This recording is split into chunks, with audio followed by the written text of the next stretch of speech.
Hello guys, Soni doctor के evening के blog में आपका स्वागत है। मैं मस्त खुश हूँ कि स्वस्थ नहीं हूँ। वही जो अपने डायलॉग होते हैं ना, पेट डायलॉग, मैं स्वस्थ हूँ, मस्त खुश हूँ। तो भैया स्वस्थ को तो मैं कहूंगी नहीं कि मैं स्वस्थ हूँ। आज तो बस ऐसी डामाडोल वाली स्थिति हुई है, जैसे मैं चाह रही हूँ कि वो जल्दी से शाम हो और मैं अपनी दवाई वगैरह कोई मेडिसिन सही से लूँ, फिर थोड़ा तबीयत जाके ठीक हो। बहुत पेन वगैरह हो रहा है, बॉडी पेन बहुत ज्यादा हो रखा है। तो आज ऐसा सही हुआ, कथा टाइम पे हो गई थी जो होनी थी। अष्टमी की कथा टाइम से सब आ गए थे, जल्दी से हो गई थी। फिर उसके बाद आता है लंच टाइम। लंच टाइम में मैंने कह दिया भैया आज तो बाजार से ही ले आओ, मेरे बस का नहीं है। शाम का भी कुछ ऐसा सही होगा, क्योंकि मेरी तो आज हिम्मत है नहीं कुछ भी करने की। और जो मन से मठिया वगैरह वो मैं बाहर से ही ले आई थी, और जो भी सामान होता है वो पहले ही आ चुका है। तो बस आज ऐसा सही रहेगा। तो अब जैसे कि साई लीला का टाइम होता है, तो अब साई लीला की बात करते हैं। आज की साई लीला का शीर्षक है कुछ दिन रुको, आराम से चले जाना। तो अब वही मैं आपको सुनाती हूँ। साई कथा। ओम साई नाथाय नमः। कुछ दिन रुको, आराम से चले जाना। तो नासिक निवासी होते हैं भाऊ साहब धुमाल, जो कि पेशे से होते हैं वकील। तो वो भी साईं बाबा के भक्त होते हैं। उनका शिरडी आना जाना लगा रहता है। एक बार उनको निफाड़ जाना होता है अपनी वकालत के काम से किसी।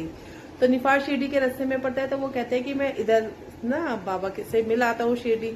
वो शिरडी चले आते हैं बाबा के दर्शन के लिए। तो जब वो बाबा के पास जाते हैं, उनसे अच्छी तरह मिल लेते हैं, और दूसरे दिन वो रात वहां ठहर के दूसरे दिन उनसे चलने की अनुमति मांगते हैं। तो बाबा कहते हैं थोड़ा रुको, बाद में चले जाना।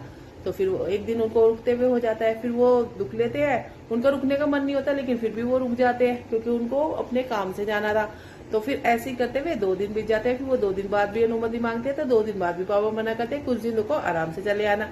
फिर वो 3-4 दिन बाद मांगते हैं। तो फिर वो ऐसे करते ना पूरा एक सप्ताह हो जाता है। तो फिर एक सप्ताह बाद जब बाबा से अनुमति, और वो उनके मन तो जाने का होता है, लेकिन वो बाबा की आज्ञा का उल्लंघन नहीं करना चाहते थे कि नहीं, बाबा ने अगर मना किया है तो कोई बात है, मैं बाबा की आज्ञा का उल्लंघन नहीं करूंगा। तो एक हफ्ते बाद फिर वो अनुमति मांगते हैं बाबा से। तो बाबा कहते हैं कि चलो जाओ, तुम आराम से अपना काम कार्य संभालना।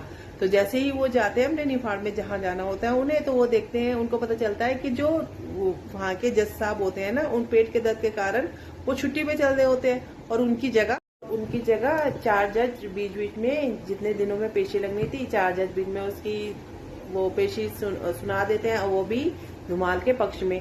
और जो धुमाल का जो वो होता है, वकील जो होता है, उसको वो बरी हो जाता है। तो फिर उनको बाबा की लीला का आभास हो जाता है कि यही कारण था कि बाबा मेरे को बार बार वहाँ शिरडी में रोके जा रहे थे, और बाबा मेरे को यहाँ नहीं भेज रहे थे, क्योंकि यहाँ मेरा होने से कुछ भी नहीं होना था। तो ऐसी है बाबा की लीला।